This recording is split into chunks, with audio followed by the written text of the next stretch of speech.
Are you guys just one foot in and one foot out with this whole true crime thing? I totally get it. It can get a little weird when it's real and recent. I got you covered with 5 book recommendations with a little bonus at the end, stick around, of true crime books that are easily attainable, easy to read if you are unsure with where to start. So my first recommendation is The Sinatra Club by Sal Polisi.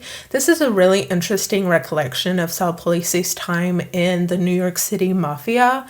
What I really like about it is that he doesn't talk about one crime specifically, which makes it a little more attainable in my opinion. He talks about how he grew up in the organization, how it affected his personal life. Not just him, actually. He also talks about people around him, too.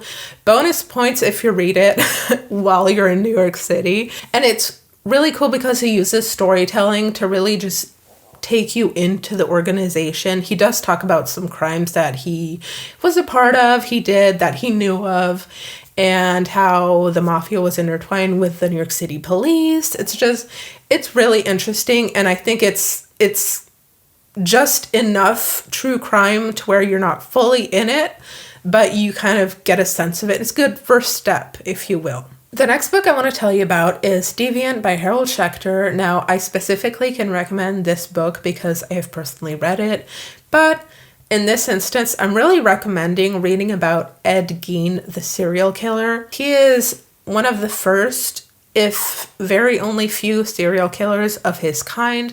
He was a serial killer who lured women and murdered them and skinned them and made clothes and furniture and things with their not only skin but bodies and bones, I think. So that's a quick look into him for you to decide if you want to read further.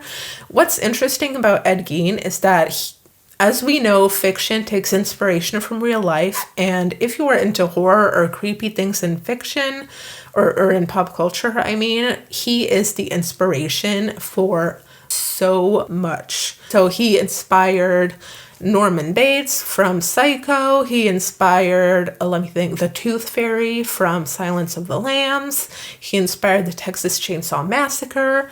Quite a few more that I can't think of off the top of my head right now, but Ed Gein is an interesting person to read about. This book specifically is very interesting because the person who wrote it takes you chronologically through the events before the investigation starts and as the investigation takes place. If I'm not mistaken, some of his crimes took place before and during the investigation, but overall it's very well written, and I thought that the lawyery quote-unquote part of the book is not so technical that it's overwhelming. And on a more personal note, this is the first true crime book I ever read, so I gotta recommend it. All right, so the next book I'm going to tell you about has a long title, so I'm going to have to read it over here. That is Last Call, A True Story of Love, Lust, and Murder in Queer New York City by Elon Green. All right, so this book is about the Last Call killer, whose real name was Richard Rogers. He was a serial killer in New York City in the 90s who targeted gay men. What's really interesting about this book is that it uses storytelling to tell 2 stories. So there's Richard Rogers' crimes, but also there was the evolution of the LGBTQIA plus community in New York City at the time and how it evolved and how it came to be what it is today. So it's not really 100% true crime, which makes it a little bit more attainable if you don't know if you want to read about serial killers. It's like 50% true crime and 50% LGBTQIA plus community or like society evolution-ish. So the fourth one I want to recommend is one that is really good if your interest was not piqued at all by the 3 first one, because even those are too much true crime. Okay, I got your back. Again, the title is really long. Hold on. We have Behind the Horror, Real Stories Behind the Big Screen's Greatest Screams by Lee Mellor. Biggest Screams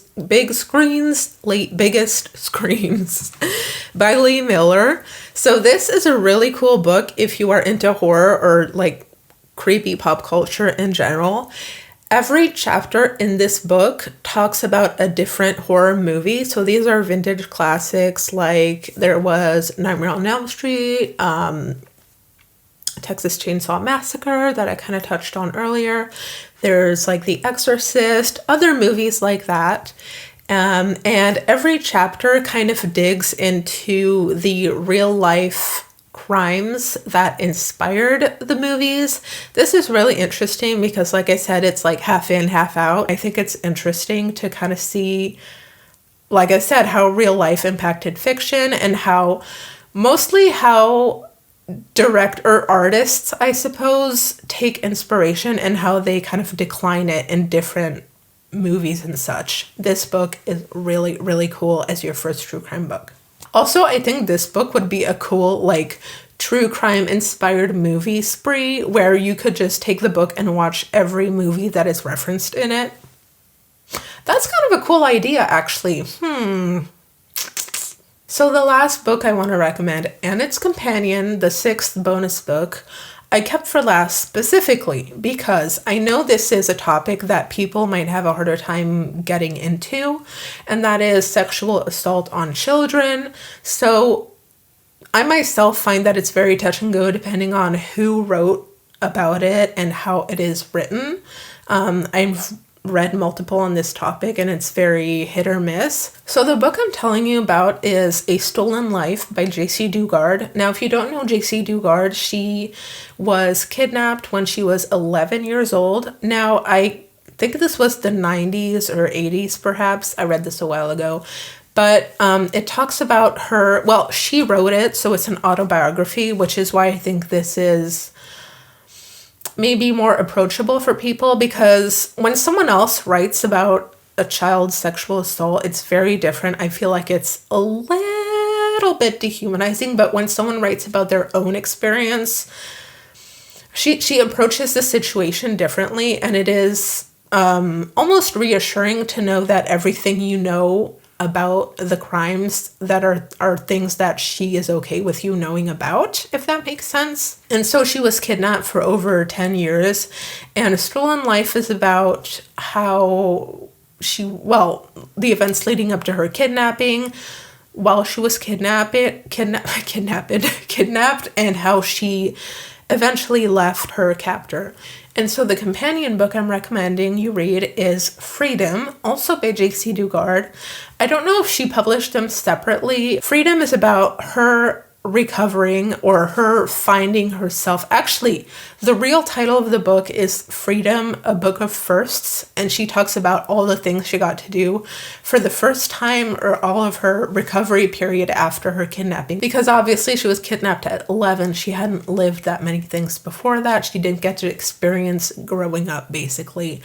Freedom is really interesting. Actually, in her book Freedom, she shares the recipe for comfort food that she really likes, and I tried it. It is delicious. It's definitely comfort food with a few too many calories, but it's really good, and I totally recommend reading these two books back to back. Alright guys, let me know if you've read any of these books below. Let me know if you are going to. I'm very curious to hear your true crime recommendations for people who may be 1 foot in, 1 foot out. Don't forget to like and subscribe. I will see you guys in the next one. Bye!